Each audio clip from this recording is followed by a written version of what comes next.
Welcome to the Salon Owners Collective podcast. Each week on the podcast, you'll hear stories and tactics from experts and influencers who will provide you with actionable steps to transform your business and your life. I'm your host, Larissa McClellan, and I help salon owners move from stress and overwhelm to lead a life of freedom and profit by implementing a strategic framework to grow and scale their business. So wherever you are in the world, I want to officially invite you to join me in this episode and make an important step in your journey towards more freedom and more profit.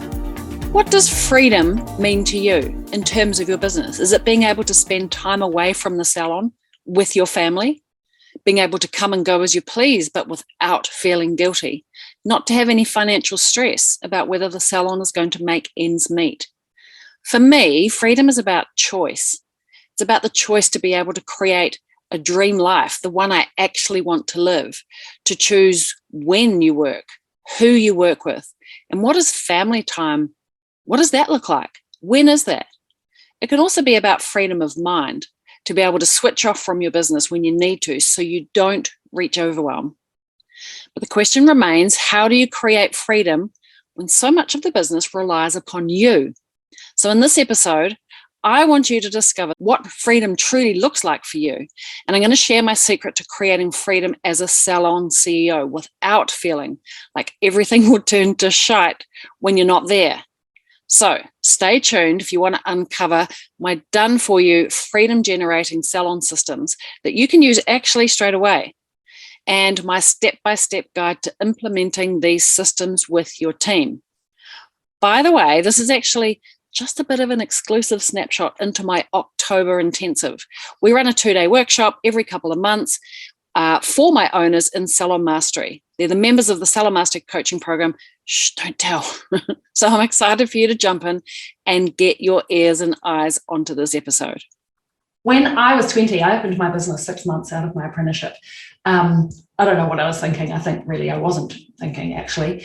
But in those first 2 years of business, I found myself a coaching group, and they really pointed me in the right direction. And this is when I really learned that getting some support was valuable. And they did 3 great things for me. They taught me 3 major lessons. The first one was that my coach threatened to break both my arms, like actually literally.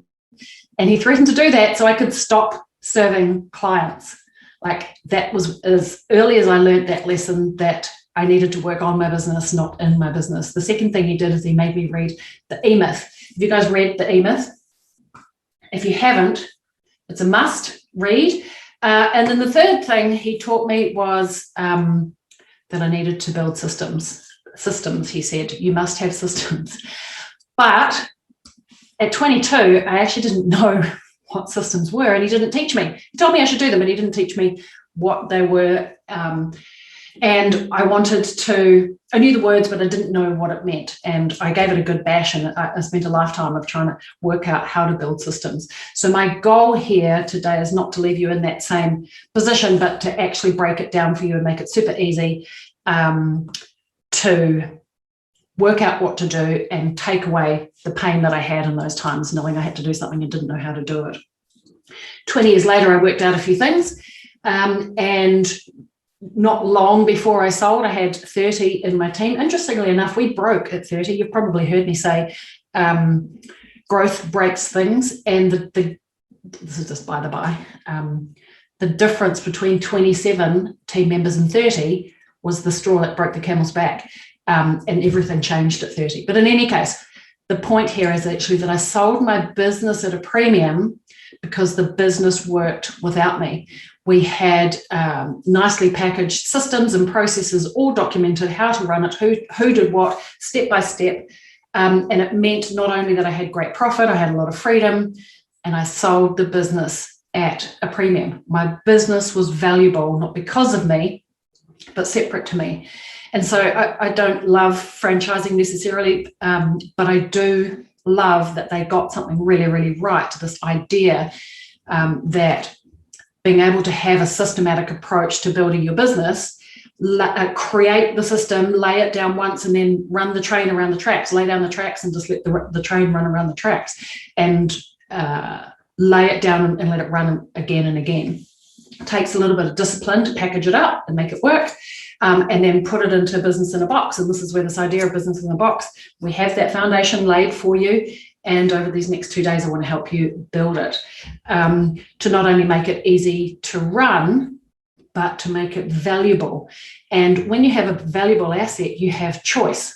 Now, you may never choose to sell, but when you have the choice to be able to do that and know that you'll get the best out of it, it's actually very freeing to know that you could and that there's an out.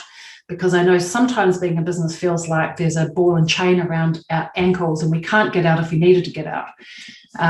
So we want to be building out our systems and processes, not just to solve today's issue and to give us the freedom and team the clarity and have consistency on all of those things, but to future-proof. And so this term is turnkey, because business is hard enough, right? You said a lot of those words that you shared with me before, as much as it's inspiring and motivating, it's also super hard work. And when you are the center of the business, you are the business. So the goal here is systems and processes shall set you free so the business can exist without you. So a business should exist because of you, not rely heavily upon you, because otherwise you are the business. And it's very hard to sell yourself. You can't sell yourself. And so you don't have the freedom, or you don't have options and choices in front of you.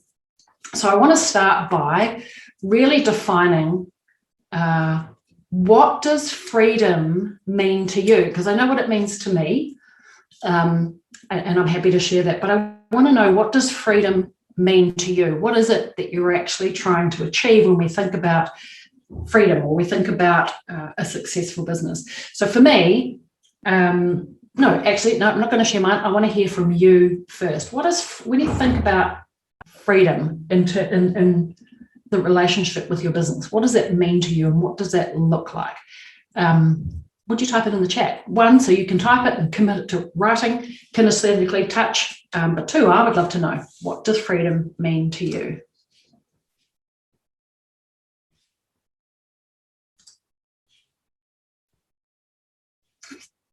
Sophie, do you want to read out some of the answers? Oh, there's lots. Let me know, what does freedom mean? There is lots. We have family time and no financial worries. Freedom means come and go as I please. Tanya says debt paid off. Rosalind says the salon can run well without me. Stephanie says freedom is not having to bend to other people's calendars. Yes, love that. Time away from it, not being able to have to work from 8 until 5. I love this, Joe, a quiet brain. Yes. Consistent profit and going away for the weekend without having to worry. And Vicky says to be able to make choices. Pauline, financial freedom, the ability to take time off at short notice without the business disrupted. Yeah. The salon Nice. works like clockwork without me. No financial stress and not having to be at the salon whenever I want. I love that. And for me, it's about choice. Freedom is choice, because I love to work. I love working. I love the purpose that it gives me. I love the people that I work with. And so it's not about being free to be away, but it's freedom of choice, that I get to choose who I work with. I get to choose who my customers are. I get to choose who my team members are. I get to choose when I have a holiday and when I spend time with my children. So for me, freedom is choice. But I also agree with freedom of mind, peace of mind, like Joe said, quiet the mind. And I think that's a really important one, because I know comparatively, when I was in my business, I had a lot of freedom, but I didn't have the level of quiet of the mind that I do, 10 years later. And the difference that makes to how you run your business is massive. So I want you to hold on to that, what freedom means for you and how important that is to you. So I want to just touch on, how do we know if something is system worthy? Is it worth spending time in terms of freedom? How do we tell? So if you have to troubleshoot, if you have to handle something, troubleshoot, or I like to call it put a fire out more than once, then it probably needs to be systemized when it relies upon you. My goal in business always, except for a key couple of things, is that if I have to handle it, if it relies on me to make a decision, to hold it, or for a task to come past me, then it needs to be systemized. I need to not be, the business needs to not rely on me, except for a couple of things. And those are my choices. Podcast is one of them. Coaching is another one, and doing the calls when you guys come in, and I like to see who's coming into this program. And so those are ones I'm choosing not, but everything else should not rely upon me. When my team don't know what they should be doing, that means that there's a system gap. If they don't know what they should be doing, when they should be doing, and how they should be doing it, then I haven't created the system or the process for them. When there's time wasting, then that's an opportunity that there is not a tight enough system, or there's excess waste of resources. When there's tension, whether it's between humans or tasks or the little, I like to call them explosions, when things explode, especially if they explode more than once, that means the system is not right and the process hasn't been defined. And when the performance isn't how it should be done. Do you know those tension points when you feel like, God, if she would only do it like that, then you haven't defined or haven't created a good system or process around how it should be done, or you haven't communicated it. So these are some good indicators for you to earmark. When I'm experiencing these things, there's an opportunity for me to create a system or a process. So we're going to touch on 4 key things that are going to give us turnkey systems. Are you ready? The first one is the inconsistent experience. One of the challenges of building a brand is to give a great client experience, let alone a consistent experience, let alone the team experience. Like, we've got to remember our team need to have an experience as well. But in terms of a experience being inconsistent, if it's different for your client each time a client visits, depending on who they are served by and how they experience your brand, then there's a broken system, or there's a lack of a system. And consistency is what builds a brand. If the brand isn't consistent, then the client experience is going to be determined by any one individual employee. And I think that is detrimental to your business as a brand, because you're only ever as good as your worst performing team member. So the goal, of course, is to be consistent 99% of the time. And I only say 99% of the time because we're humans.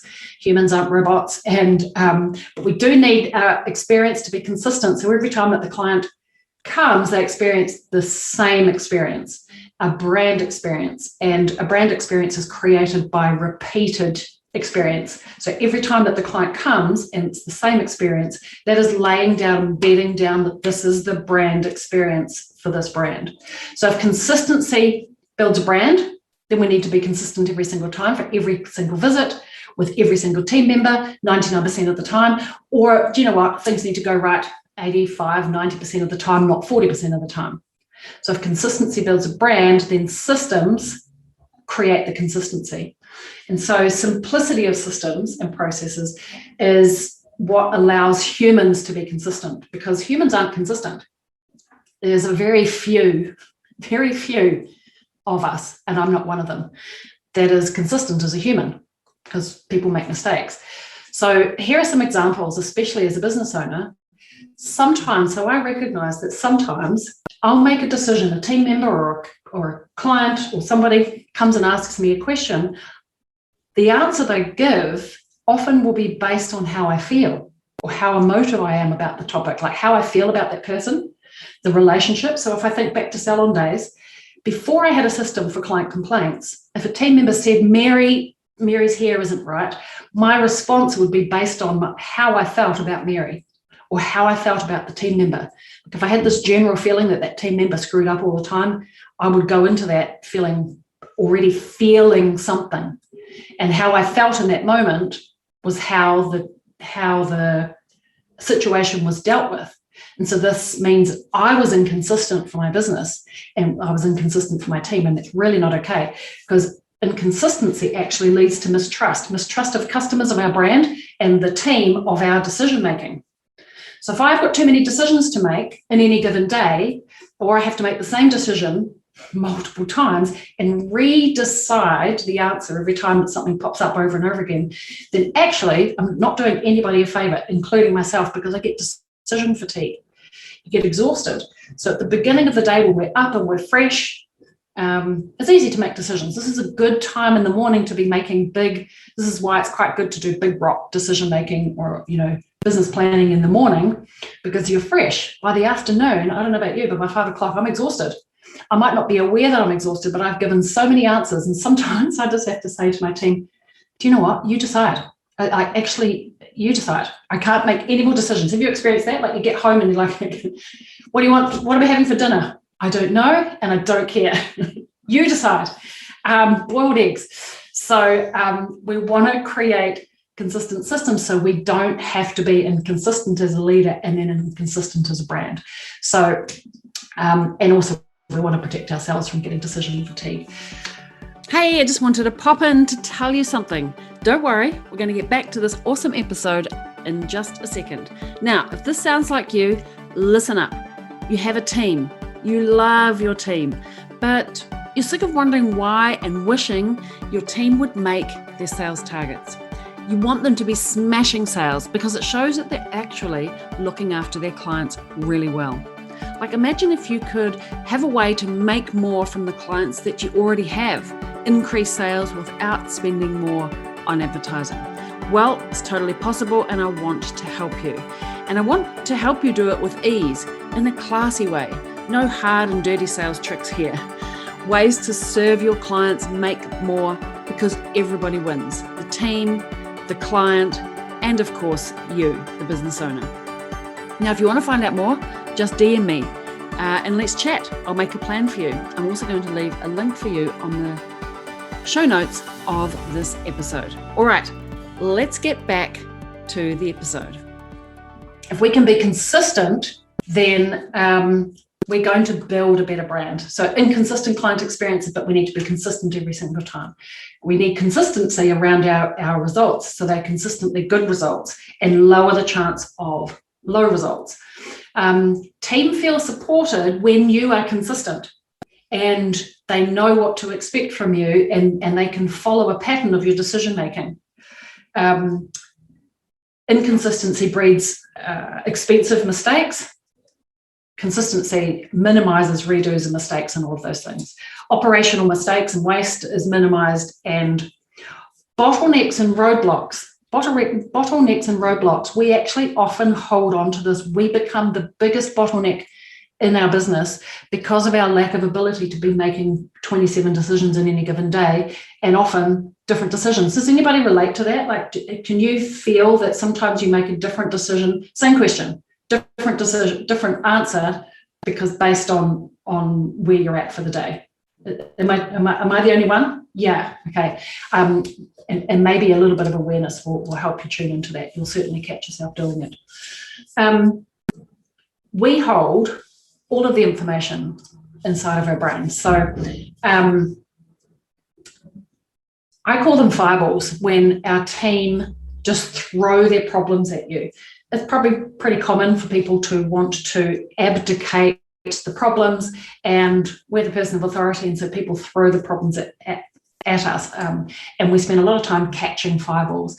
So our people can't make decisions because they actually don't know the answer, because often your inconsistency around what it is that we're doing, and so chaos ensues. So we want to be able to make a decision once, lay it down, write it down, teach our team this is the way that it is, and then we can also be accountable to our own decisions. We love this photo. A full brain, actually, somebody said that when I asked, what is business like? And we talk about, consistency, our brains being full and not being able to switch off, because it means that we're up late at night, or we wake up in the night remembering all the things that we need to do and all the things that they're doing wrong. And we become the only source of truth on how things are done or how we expect things to be done. And so we're bombarded with the questions, which means that we have to make that decision all the time. And I think one of the mistakes is that we make an assumption when somebody has been in the industry for a long time and they come into our business that they know all of the things, but they haven't worked with our business and they don't know your source of truth. And so this also means that they need to bug you and ask you. So decision fatigue, overwhelming, and it's lack of systems, and it's us that creates this feeling of feeling held hostage within our business. Does that resonate? Does that make sense? So it is our fault, and I say this with the kindest heart because I am and have been this person. And so we need to be able to get it out of our mind, what it is that we really, really want, and articulate that, because they can't read our minds. And if we've not written it down and shared it with them, they haven't worked in your business before, and you become the center of everything. So it's up to you, in actual fact, to write it down. So have you ever noticed that, like, does anybody keep a piece of paper next to the bed? When you write something, you think of it in the middle of the night and you write it down, and then you can actually get back to sleep because it's safely somewhere out of your brain. It doesn't go round and round in circles. We want to be able to sleep again and create the systems as soon as we need them. Decide once. This is what gives us the freedom of mind and the calming of the mind. Let's talk about this one source of truth, because this kind of becomes the pinnacle. We had the saying in the salon, my manager and I, he said, she said, and that's the conversation that happens in the absence of the truth, of the right, of the one way. People will, in absence of how to do things, people will make up their own mind. Not because they're a bad person. Usually, I believe 98.5% of people want to be and are ultimately good people. But in the absence of truth, people will make up their own mind, and they'll bring in previous experiences, all under the iceberg stuff. And you've probably heard the saying, a backseat leader, like a backseat driver. I had a girl who was, she was hawk peacock. Hawk peacock is not a bad thing, but she was a hawk peacock, and she was my backseat driver. She was the backroom leader. Does anybody have a backroom leader? Like, they're not, Priscilla, exactly. They're not officially a leader, but they're the ones that when everybody listens to them because they say, oh, shouldn't be like that, or why are things like this? And they lead people. And so in the absence of truth, or the absence of you inserting the way that it should be, people will make up their own mind and their own rules. And so we need to make this one source of truth. I saw this the other day, and I thought it was priceless. It's like your cousin's sister's auntie who saw something on the local community board, and this is how the noise and things get spread. But actually, we need to come back to the one source of truth and go back to the way that it should be, and bring people always back. This was another one that I saw. I thought it was pretty priceless. Unless it's clearly laid out, people will see from their own perspective, same piece of information, the same number is on the ground, but depending on the perspective, they will see it their way, and it's not their fault. But what we need to do as leaders is create the one source of truth, so they know what the reality is inside this business. Does that make sense? So we want everything in one place, all new employees onboarded for faster, more streamlined, clarity without confusion, and showing people the right way. Now, in terms of showing people the right way, I want to talk about empowering responsibility, and then we're going to get into some tactics and some doing. One of the challenges that I hear often from you guys, and I remember experiencing this myself, is this feeling of, I can't walk away because things will turn to shit. You don't trust your team members to make the decisions, right? Or that they're going to handle being left alone for a day, a week, a couple of weeks, whatever it is, depending on what stage and phase that you're at. Because they're asking you all the time, or you're firefighting all the time, or you're going in and solving all of the problems. And who will fight the fires if we're not there? And then we don't trust them because they're going to make the wrong decisions, and probably because we're constantly correcting them. But it's kind of our responsibility, or it's our fault, actually, at the end of the day, if we can't walk out because we don't clearly have things written out on how to do things. And that lack of clarity actually disempowers people to have the confidence to step up. You control the knowledge. So when we empower responsibility, people have confidence to do the things that they need to do. Your team feel aligned. They'll make good decisions without you. Empowered and responsible people. So it's a little bit like, you guys probably know, I live in a boy family, and there's a lot of soccer that goes on in our family. I spend a lot of time on the soccer pitch. And so it would be a little bit like arriving at a soccer field and asking your team to play, but there are no lines to show what's out of bounds. There are no goals, and you just give them a ball and say, go and play. You've trained how to do soccer. You've played soccer before. Go and play. I want you to reach this target. I want you to win. And without that, we don't give them the boundaries within to play the game. And so systems and processes gives us the boundaries, where the goals are, where the lines are, what part of the pitch you can and you can't go, and what positions that you play. The rules, the systems, the goals, and the lines of the game. And instead of, let me ask you this question actually. When you think about that, creating systems and processes, rules and regulations, and the one source of truth, does anybody go, oh, but that feels really constricting or confining for the team members? Does anybody have that kind of objection going on in their mind? Like, oh, we're just going to turn into a bunch of robots. Yeah? Cass? Anybody else? Melissa, no. I want to touch on that because let's go back to the soccer pitch for a moment, Cass, and anybody else who has that thought, and the reason I bring that up is because I have had this thought myself. When we create the lines on the pitch and like where is the centre and what team members can and can't go to different parts of the field, what we're doing is we're setting those boundaries, but what we're not doing them is telling them every single kick of the ball and every part of the dribble. There is lots of freedom for the player to play their best within the rules and boundaries. That's what empowered responsibility is.